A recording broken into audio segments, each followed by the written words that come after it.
अस्सलाम वालेकुम students. Professor Aamir Afzal English learning के साथ आपके सामने हम लोग रोमांटिक एज डिस्कस कर रहे थे और रोमांटिक एज में इससे पहले हम लोग इसके ट्रेड्स डिस्कस कर चुके हैं और इसके साथ इसकी जो ओल्डर जनरेशन थी या जो फर्स्ट जनरेशन थी वो हम डिस्कस कर चुके हैं, जिसमें हमने विलियम वर्ड्सवर्थ, एस.टी. कॉलरिज और साउथी को हमने डिस्कस किया था।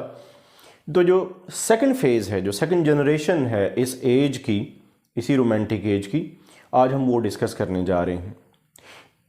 अगर याद होगा तो पहली स्टेज में पहली जो वीडियो थी जब हम इसके ट्रेड्स पढ़ रहे थे तो मैंने आप लोगों को ये बताया था कि जो सेकंड इसकी जनरेशन है, जो second phase of romantic age है, उसमें जो राइटर्स हैं उनके अंदर there is a sort of contrast and rebellion present in these writers या इन दीज पोइट्स।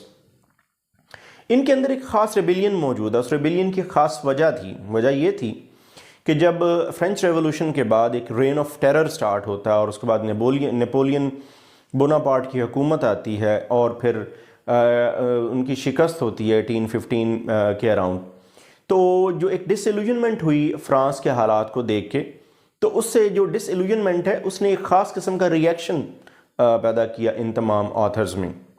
तो उस रिएक्शन के नतीजे में जो पोइट्री सामने आती है, जो मार्ज वजूद में आती है, वो पोइट्री हमारी इस यंगर ग्रुप के अंदर मौजूद है। इस यंगर ग्रुप में सबसे पहले हैं Lord Byron. The gentleman belongs to the upper class lord थे, वेरी पॉपुलर, इनकी एक्सेस थी इक़्तिदार के अवानों तक।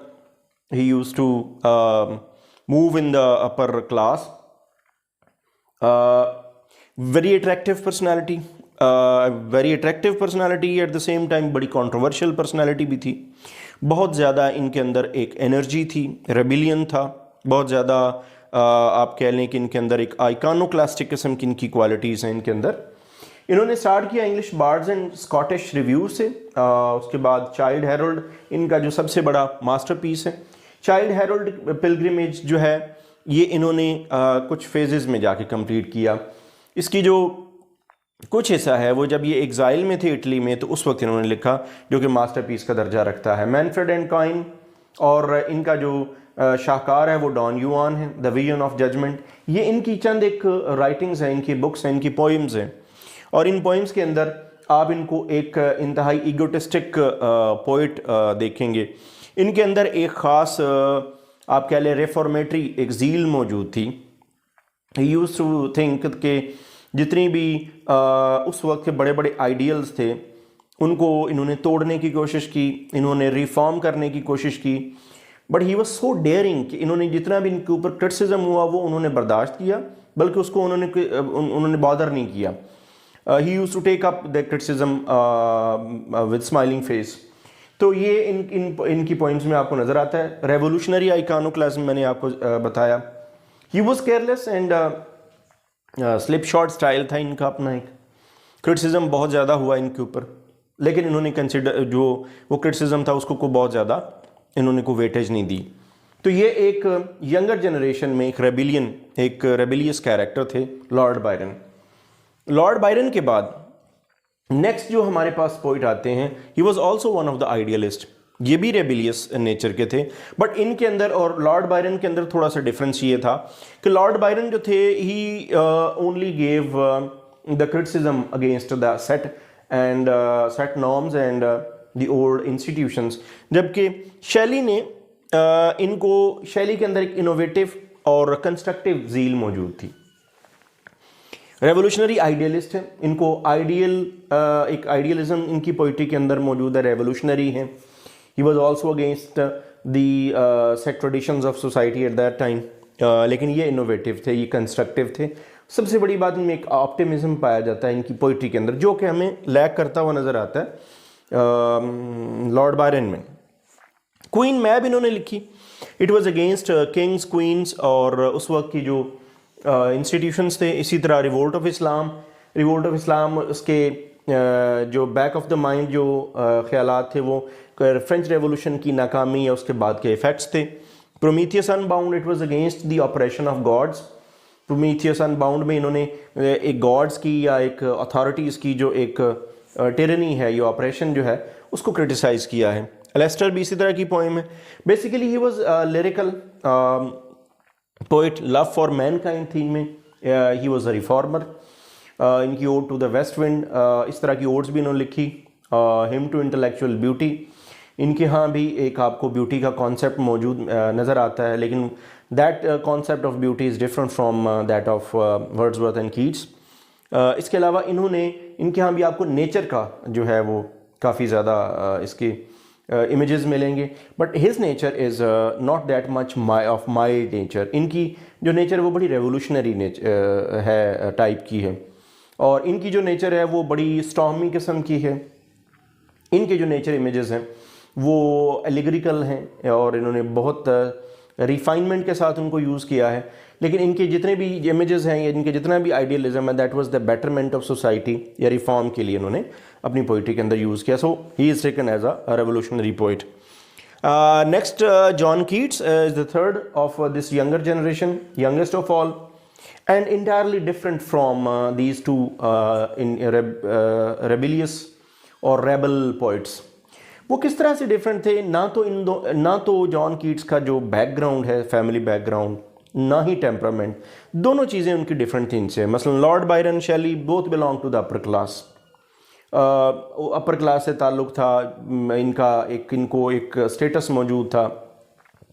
Whatsoever they wanted to express, that was acceptable, that it got the acceptance of society, but it was not there in the case of John Keats. John Keats belongs to a poor family, poor background, एक medical technician के तौर पे भी इन्होंने काम किया।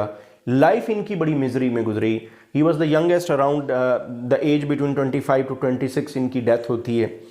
Around 18-19 में ये लिखना शुरू करते हैं। तो ये एक बड़े ही कमाल पोइट इन अ सेंस है कि बहुत थोड़ी एज में इन्होंने वो सब कुछ लिखा जो बाकी पोइट्स ने 50s, 60s या 70s की एज तक लिखा।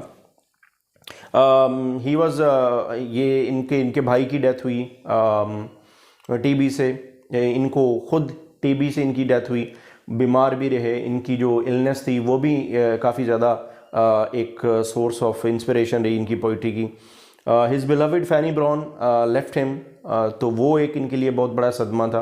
तो इनकी जो लाइफ है, not only family background, social background, इनका जो बैकग्राउंड था, इकोनॉमिक बैकग्राउंड, उनसे लेके तो इमोशनल बैकग्राउंड तक बहुत सारी इनके यहाँ मिजरीज पाई जाती हैं।